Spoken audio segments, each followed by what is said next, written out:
Morning everyone, আশা করছি সবাই ভালো আছো।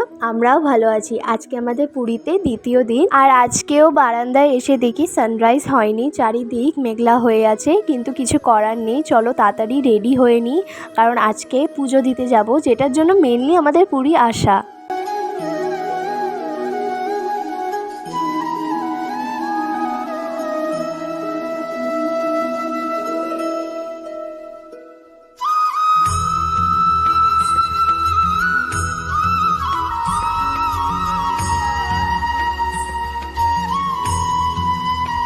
বাজারের দিকে যাব, ওখান থেকে অটো পাওয়া যায় যেটা ডাইরেক্ট পুরী মন্দির যায়।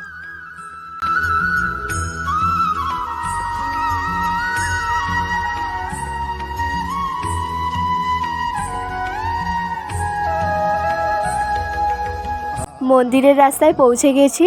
এই বছরের প্রথম পুরীর মন্দির দর্শন করলাম। আশা করি প্রত্যেক বছর একবার হলেও যেন এখানে আসতে পারি পুজো দিতে। আমরা ভাবতে ভাবতে আসছিলাম যে আমাদের অনেকটাই দেরি হয়ে গেছে, অনেক লাইন পড়ে যাবে, কিন্তু এসে দেখছি যে এখনও মন্দিরের দরজাই খোলা হয়নি। চলো তার আগে আমরা জুতো আর ফোনটা রেখে আসি, তারপর যাই প্রভুকে একটু পুজো দিয়ে আসি আর তার দর্শন করে আসি।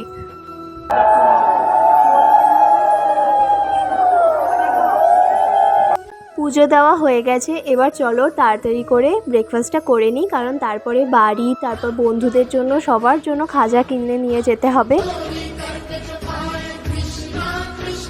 আমি নিয়েছিলাম ধোসা আর মা বাবা নিয়েছিল কচুরি। আমি লুচি কচুরি এতটা ভালো খাই না, আর জানি আমি উড়িষ্যার এখানে ভালো সাউথ ইন্ডিয়ান ফুডটাই বেস্ট হবে, তাই জন্য নিঃসন্দেহে আমি ধোসা নিয়েছি। আমার সাউথ ইন্ডিয়ান এমনিই ভাল লাগে, এখানে তো আরোই ভালো হবে।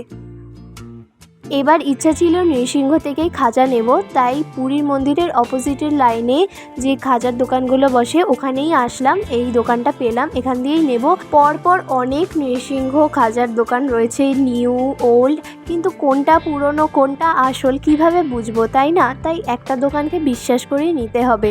আশা করছি ভালোই হবে, দেখা যাক কি হয়।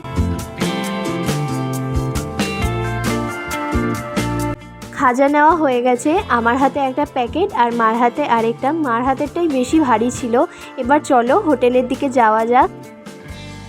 একটাই প্রার্থনা প্রভুর কাছে, সবাইকে সুস্থ রেখো, ভালো রেখো, সবার মনস্কামনা তুমি পূরণ করো, আর প্রত্যেক বছর যেন একবার করে এসে তোমার দর্শন আর তোমাকে পুজো দিতে পারি।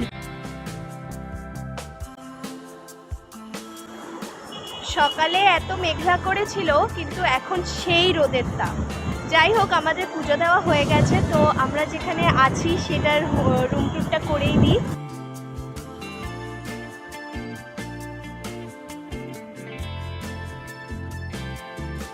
এইদিকে খাট রয়েছে, আর এইদিকে এই পাশে রয়েছে ওয়ার্ড্রপ একটা, এইদিকে একটা বড় মিরর রয়েছে, এইদিকে টিভি রয়েছে, আর ওইদিকে ওয়াশরুমটা আর তোমাদের দেখালাম না।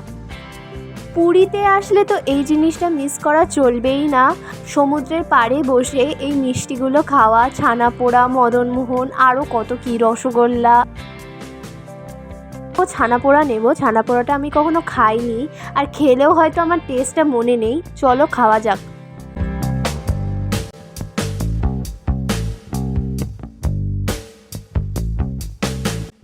ছানা পোড়াটা তো দুর্দান্ত লাগলো, একদম কম মিষ্টি আর খুবই সুন্দর খেতে। আমি তো ভেবে রেখেছি কালকে যখন আবার সি বিচে আসবো একটা টিফিন বক্স নিয়ে আসবো, আর ছানা পোড়া আমি কিনে নিয়ে যাব।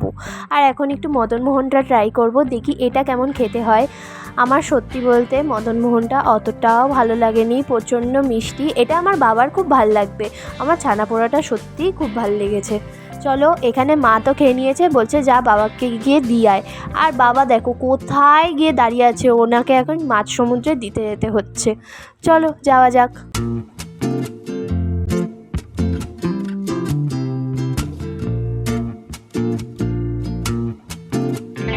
খাওয়া দাওয়ার পর্ব শেষ, এবার যাব আমি সমুদ্রে স্নান করতে। আর সমুদ্রে তোমাদের একটা জিনিস দেখাই, সমুদ্রে যখন নামছি তখন পুরো এক হাঁটু জল, আর একটু দূরে গিয়েই দেখছি গোড়ালি অবধি জল, উল্টে পায়ের পাতাটুকুও দেখা যাচ্ছে। মানে চরটা কেমনভাবে পড়ে আছে পুরীর সমুদ্রে। সত্যি এগুলোর জন্যই না মানুষ ডুবে যায়।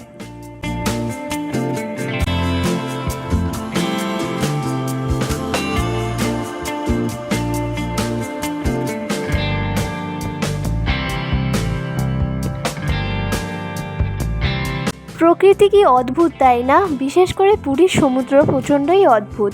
এখানে দেখো আমি দাঁড়িয়ে আছি, জল নেই, আর ওইদিকে মানুষদের জলে পুরো ডুবে আছে তারা। স্নান টান সেরে খাওয়া দাওয়া সেরে এখন যাচ্ছি হোটেলের দিকে, একটু রেস্ট নেব খানিকক্ষণ, তারপর আবার বিকেলের দিকে বেরোবো।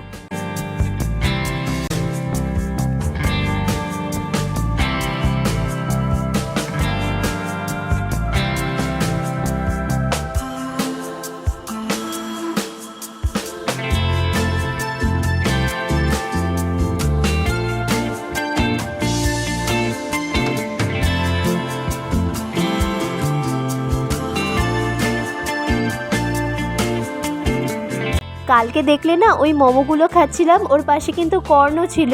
আমি কর্নগুলোকে বাদ দিয়ে মোমোগুলো খেলাম, ওই বাজে বাজে মোমো। তাই আজকে তাড়াতাড়ি বেরিয়ে আগে কর্ন খেয়ে মনের শান্তিটা মেটালাম। আবার এসে গেছি সেই সোডা ওয়াটার খেতে। এটা না খেলে তো মিস, তাই না? প্রত্যেকদিন এটা একবার করে খেতেই হবে সব খাবারের মাঝে।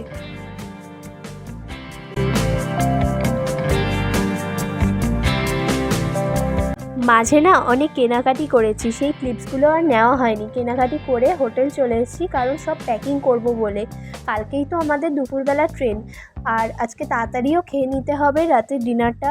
দুপুরে ট্রেন হলেও বা কী হবে, আজকে তো সকালে অনেকটা তাড়াতাড়ি উঠেছি, আর কালকেও অনেকটা জার্নি করে বাড়ি যেতে হবে।